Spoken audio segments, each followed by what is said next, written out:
আসসালামু আলাইকুম ভাই, আশা করি সকলেই ভালো আছেন। আপনারা দেখছেন এসে একটন বাংলা ইউটিউব চ্যানেল। তো আজকের ভিডিওর বিষয়টা হচ্ছে বর্তমান যে সমস্যাটা বেশি হচ্ছে, আগে সমস্যাটা বলে আপনারা বোঝেন, তারপরে দেখবেন সমাধানও বলে দিচ্ছি। তা প্রথমে যে সমস্যাটা হচ্ছে, প্রথম হচ্ছে যে আপনার এসি চলে, এসি চলতে চলতে কিছুক্ষণ পরে আর আউটডোর থেকে কম্প্রেসার চলে না বা ইনডোর দিয়ে ঠান্ডা বের হয় না। দেখা যাচ্ছে আধা ঘন্টা পরে আবার চালু হয়, চালু হলে আবার ঠান্ডা বের হয়, তখন আবার ঠান্ডা হয় রুম, কিন্তু আবার আধা ঘন্টা 1 ঘন্টা চলার পরে আবার সেটা কি হচ্ছে, গরম হয়ে যাচ্ছে রুম। তা এটা কেন হয়? এই সমস্যাটার জন্য যে কিভাবে সমাধান করতে হবে, যারা নতুন আছেন তাদের জন্য ভিডিওটা, বা কোনো কাস্টমার বা যাদের এসে আছে তারা যদি এরকম সমস্যা পড়েন তারাও দেখেন, সমাধান পেয়ে যাবেন ইনশাল্লাহ। তা এর সমস্যাটার কারণটা হচ্ছে বর্তমান গরম অনেক, হাই টেম্পারেচার, যে কারণে হচ্ছে আপনার আউটডোরের ইউনিটটা কোথায় আছে সেটা দেখতে হবে। আপনার আউটডোর ইউনিটটা যেখানে আছে ওই জায়গাটা যদি অতিরিক্ত গরম থাকে তাহলে আপনার এই সমস্যাটা হতে পারে। এবং আউটডোরের যে ময়লা, আউটডোরের ইউনিটটা আছে যেখানে, আউটডোরে যদি অতিরিক্ত ময়লা থাকে ওই ক্ষেত্রেও আপনার এই সমস্যাটা হবে। এই সমস্যাটা কি হয় আমি বলি। যখন একটা এসি চলতে থাকে, কন্টিনিউ চালু হয়, চালু হওয়ার পর আউটডোর চললেই কিন্তু ঠান্ডা বের হয়।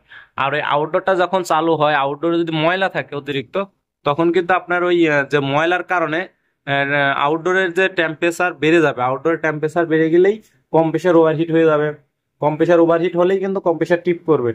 কম্প্রেসার টিপ হচ্ছে মানে কম্প্রেসার অফ হয়ে যাবে, লাইন থাকলেও কম্প্রেসার চলবে না, অফ হয়ে যাবে। অফ হয়ে গেলে কিন্তু রুম গরম হয়ে যাবে, আর রুম গরম হলেই আধা ঘন্টা 1 ঘন্টা পরে আবার কম্প্রেসারটা যখন একটা নির্দিষ্ট টেম্পারেচারে ওরা আওতাধীন চলে আসবে, তখনই কিন্তু সে আবার কম্প্রেসার চালু হয়ে যাবে।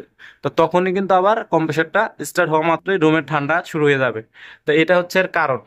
আর এই সমাধান হচ্ছে যে আপনার ওই আউটডোরের যেখানে আছে, যদি সরাসরি রোদ পড়ে সকাল 10টা থেকে বিকেল 5টা পর্যন্ত রোদ পড়ে, ওই ক্ষেত্রে তো নর্মালি সে এমনিতে হাই টেম্পারেচার হয়ে থাকবে। যদি সকাল 8টা বা 10টা থেকে যদি আউটডোরে রোদ থাকে, বাইরে যদি থাকে, তাহলে তো অটোমেটিকলি এসি এমনি না চললেও তো গরম আগুন হয়ে থাকবে। অতএব ওই জায়গাটাকে একটু রোদ থেকে যেভাবে সম্ভব রোদের থেকে সেভ করতে হবে, যেন রোদ কম লাগে, একটা গেল।